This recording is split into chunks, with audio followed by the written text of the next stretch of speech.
Mwana Mulenzi post SCL Rodrigo Cascante can never be. Yes, takyasobola kikola. So I'm praying for that, and if that happens, maybe substitutions za Mwana Mulenzi Rinders, Tijani Rinders naye asobola okujja n'ateekawo the unpredictability eyo ey'okubanga asobola okujja n'ayambako mu midfield, then najja na occupying ezo half spaces, the left, the right half space. He can be very predictable. He's a good passer. He can dribble. So Pep Guardiola, there is no room for errors. Ogompira ne wogumpa wala inguwangula. Pep tolemererwa.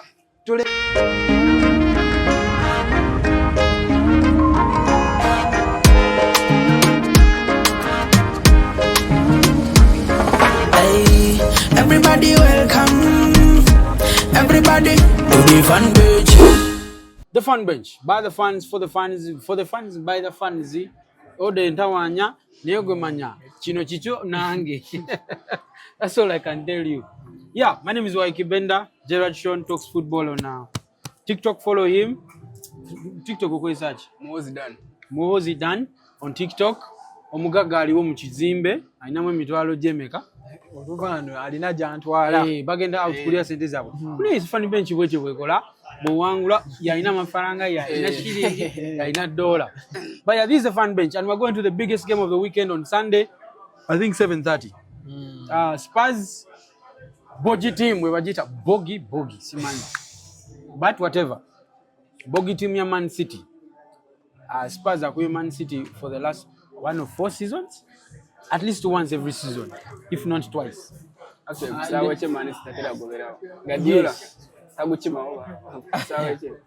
So, Mozi here atandikide order. So yeah, tugendele diving nawe kenyini. Spurs Man City. Guy yaumde gahe wa gehe. Wamitani Gay yaumde wiki number. Semenyo wiki number. Anomla yaumudo mlalao. I think that is it.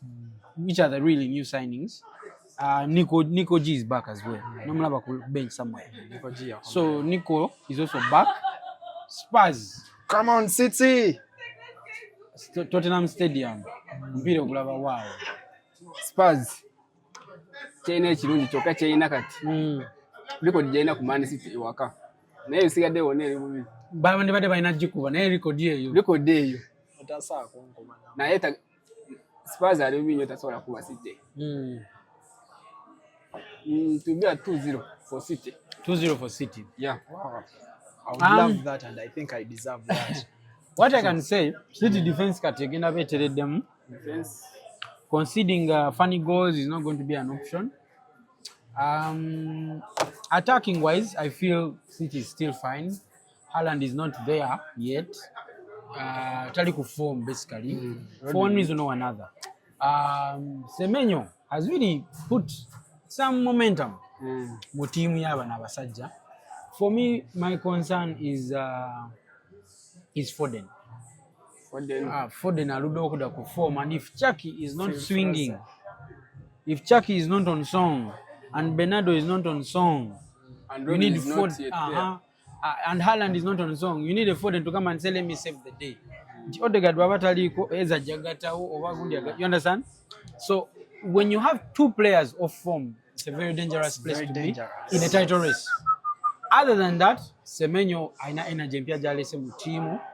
I must say he has added some fresh energy, and the way he moves, I didn't see him being used on the right.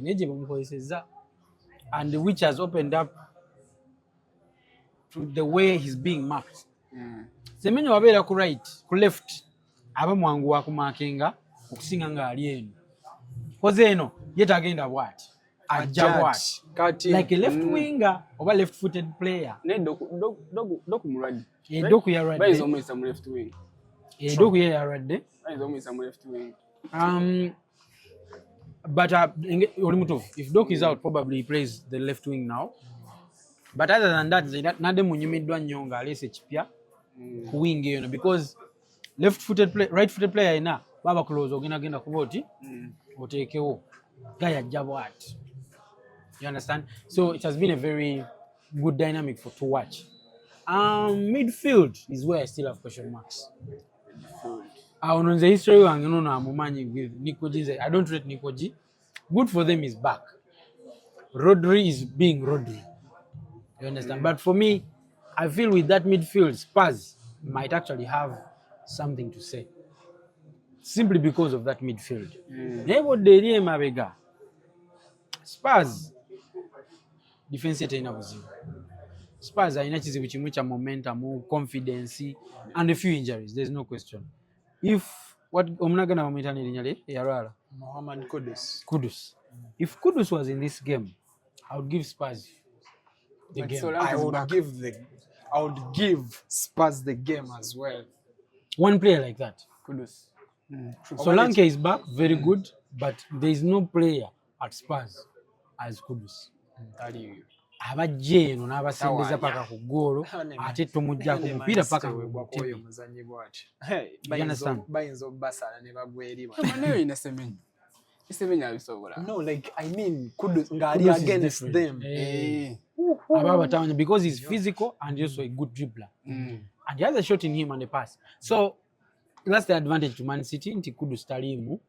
Baguza ki. So no, ziba the injuries. Yakomyewo bukomi from injury. Solanke nani? There's another one who came back from injury.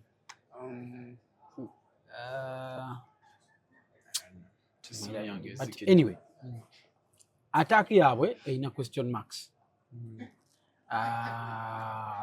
What I see happening is Man City being more reserved and saying lero tojja kunkozesa nsobi zobadde onkozesa katunanka nkwemu ku kitiibwa because Man City bulijjo yabadde yefuga omupiira whether away or home ng'oli yajjanya counter. What Thomas doesn't like is a guy who gives him the ball. Thomas wants you to have the ball, then he takes it in a few minutes, he's in your goal. And I think if Pep drops his pride and just lets Spurs nga bwe yakola ku Arsenal webalimi Have the ball. Arsenal yamulekera omupiira naga kali mu muvimbe as long as I live yali afudde only 3 points if it wasn't for that last minute goal from Martinelli. So for me, if I'm Pep, I'm going to pay you respect, especially because you don't have confidence. Team bwe batayina confidence, the best way to go for that game is if it's a big game is give them a bit of respect, let them get false confidence. It's Man U yachitukola wena. So for me, I think if Pep does that, but if he doesn't, it's very likely this ends in a draw as well for me. Score sinagisalawo njagikomerawo Gerard. Timu yo. Manchester City, the biggest team in the world, the Formidables, the Centurions. Against team ya wabula twese. So against team ya Tottenham, we've been performing very poorly. Tine game gye twasembayo okuwangula ku kisaawe kyabwe Tottenham Stadium. Nga mu Premier League gwaggwa ndoza zaali goal 4-2 nayo yali come back the Riyad Mahrez treble winning season. Therefore, any Manchester City fan that is watching this video right now, I want to tell you this: you should be scared. Sure. However, when you look at Tottenham Hotspur's Dejan Kulusevski, Mana Mlenzi, Mohamed Kudus, Semanya Bagvile, Semanyani, all they are very good players. They are all out. So this is your time, Joseph Guardiola. This is your time to win. Yenesawa yafe yokuwangula ku Anfield. Closing a gap. Yes, yenesawa yafe yokuwangula ku Anfield. Yenesawa yafe yokuwangula ku Tottenham Stadium. This is the time. There is no room for any error. Omusajja ono agenda kukola amaliri, I'm sure. Jangu wangule. Okitegeera, jangu wangule. Nalabye mwana mulenzi Omama Mush batandise okumuwa gondi duties ze bamuwa ku gondi ku Egypt. He has the ability to be a second striker or to be a 10, because the difference between a second striker and a 10 is not that big.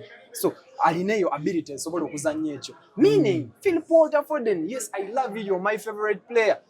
Gerardson 47, because of you. Now, at this moment, there is no room for error, and no one is bigger than Man City, and there is no one I love more than Man City. Genda ku bench.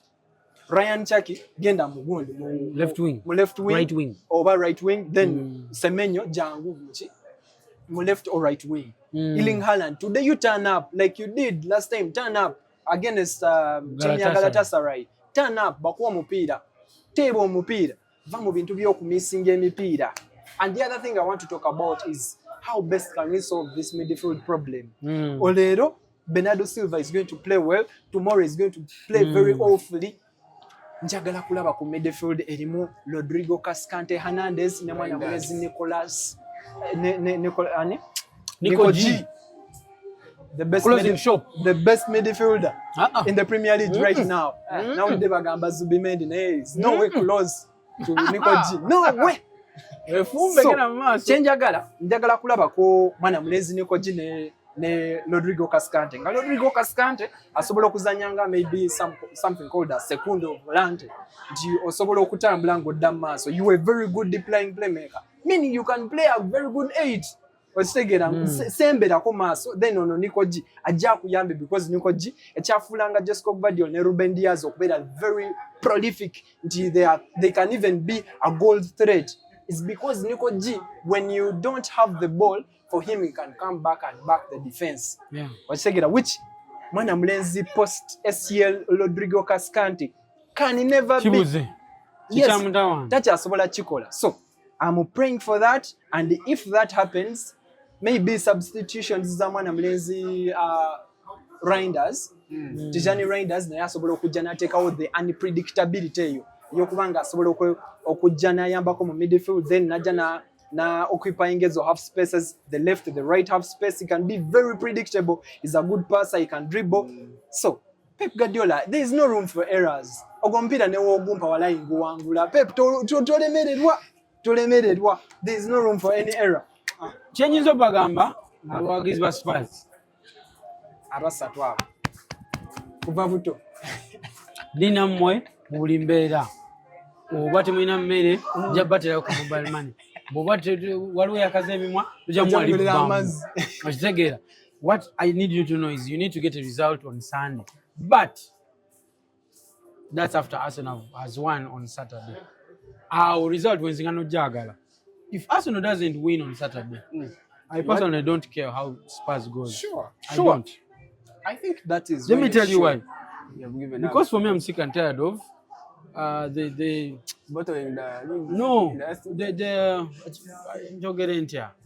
coward dies. The coward dies of my manager. He wants all the players to win almost every game. Muchitegera blood.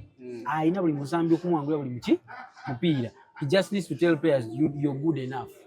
Now he tells players don't take risks. You watch that Man U game, I'm sorry to bring it back, but no one was trying to break the line. No one. You don't have risk takers. We have them, he doesn't play them. Who? Eze will break the line. Passes zonako golabo mpira kwa Newcastle gwetwasa mba. Eze can shoot, but no, breaking a line passes Eze zokubanga ocheka ku striker over above the defense. Golo gye twakwa Man City Eze yakuba pass. But kinyala okubuza Ateta. Lwaki yatukataye muna doping Eze? Completely simanyi. Muyasula mpira against Aston Villa. Tiagoba tojiga mpira kwa Aston Villa gwe batukwa 2-1. Defense cash. Eze yali azanyenga winger on that day. Errands jukira. Kitufu yazanya bubi. Ati yazanya. They tell me Odegaard yazanye mpira meke mibi. Naye teba mutuzo. Naye akamala Martinelli. Gwe balenyo. Martinelli akubye mpira meka mibi. Naye teba mugoba ku timu mipira etano. Waiki. Trossard azanye mpira meke. You understand? Players can have bad games. Waiki. Nga tonnaba nagenda wala nnyo ko omupiira gwe nyine gwa Aston Villa. Lwaki basuula omwami oyo? Nga kuolo olunaku bali bamulese nga winga. Nga is a comfortable 10. Omulese mu winga ate oyagala tracking echi. Bayo mpira yava half time. No, it was a disservice. It was yalimu mpira. Ensobi yava kuye. Gole yasoka. Kitufu ya tracking agon Matikash. Emirundi ebiri. Okay, I can understand there is also a rivalry between Arsenal and Man United. Now you compare, but I use a better than about the game. The game that made me give up was in Nottingham Forest. Why is that? We just know Nottingham Forest like that. Yesterday, Man City lost. Man City lost. No, just know some people Nottingham Forest. Ngochimanyo zako Man U. Ngate olina omupiira ogutali mukulu nnyo mu midweek Champions League. Neno okugenda mu oyinza okugamba gwe gutwala ku final ya Champions League. Bwe twakuba City wao tayo ngena gamba Arsenal tagenda goba leero. Tola City arudi. Arsenal tagenda goba. Simanyi. Kuba singa twadde tugoba Klopp Liverpool. Mama singa tulesobonera 15. Spurs Man City prediction. Nade ngambe 2-0 Man City naye Spurs oyo atawanya City awo. Tono manisa weno. Spurs. Ate ne Man City. Spurs midfield njirating okusinga ya Man City. Esa weno. Now, obuzibu. Spurs ino obuzibu wala kutwali twera bidde. Sijja kutaasanga bakuba. Crowd. Crowd yabo eri fiko. Nti ekyusa mangu feelings zaayo Spurs crowd oyinza ngamba bali mu title race nga Arsenal. Emirates eyo giraba is the best place when you're winning. But you dare drop points or be in a position nga bagala owangula omupiira nga towanga. Bayombo bagwama manyi basirika. Nebisawo bya babivi. But it's coming from a place of pain. It's been so many years, you understand? And I think these players understand that you should be giving your entire life. Wow. You can go agire. Now yes, sagala nyo kula question because we're talking Man City. Spurs crowd here, singa Man City amusoka yo watch. Ogomuli muguli kulaini. You know he's also on the edge of being fired. Thomas Frank. So Thomas needs to find a way to keep the crowd on his side. Your game I know Ghana goal is Ama. Whether on his team, from his team, or from Man City. If a goal comes in early from Man City, the crowd is following you. And you're winning that game easily. But if the first goal comes late, 60, 70th minute from Spurs, you are done as well. Because crowd again about Kolachi, it will be Kako this. Yeah, for me that's what I think. But for prediction, I think it ends 2-1. I think Man City will win 2-1. I would go 2-1 as well, with the possibility of a 2-2. This is Man City we are talking about. Very, very maybe a 1 or 2 for Man City. Please guys, follow us ku TikTok, ku Instagram, ku X, and YouTube. YouTube to following or subscribing Jetulinho Fan Bench. Fan Bench 256 or what? 256, just Fan Bench. Yeah. So we love you. This is the Fan Bench. My name is Waiki Benda, and I wish you the best of the weekend. May the best man take the day.